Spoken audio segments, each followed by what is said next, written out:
truth and interactions that we have with one another. I think Vijay's kind of account of almost like a rootedness of one's own authenticity in contact and interaction with others, that seems that was really really important and kind of underscored the need to be rooted. And I think that's one way to talk about truth.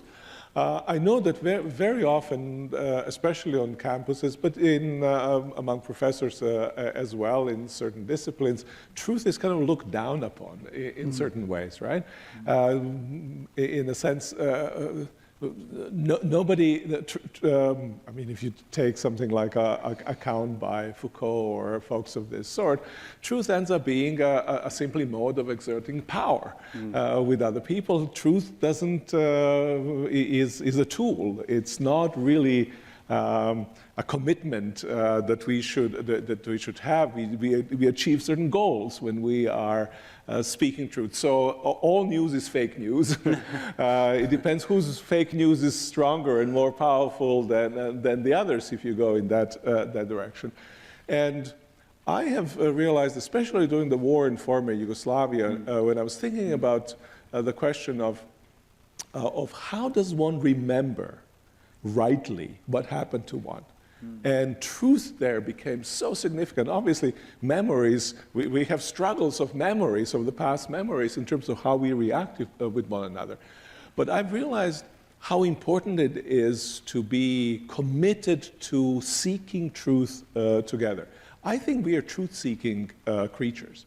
For instance, when I was a little bit younger, I loved to ski. So I was in California, Mammoth Mountain is fantastic for skiing. You go chair 23, and you come to the top of the chair 23. On one side is kind of pretty steep double diamond, 2 runs.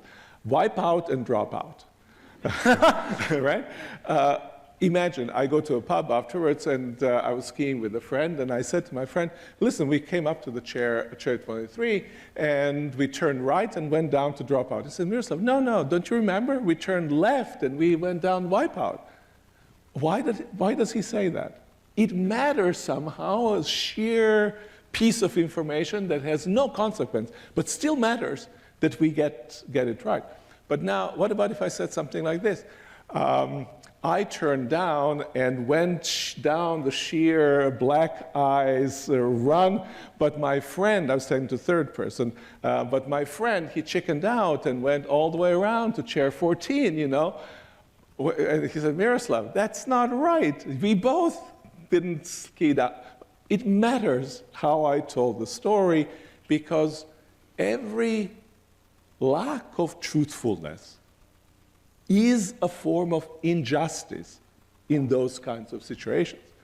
We sometimes put justice and truth on opposite sides of one another, but actually commitment to truth is a commitment to just relationships and reading relationship in a just kind of way between people. And that's why truth in relationship matters to us in such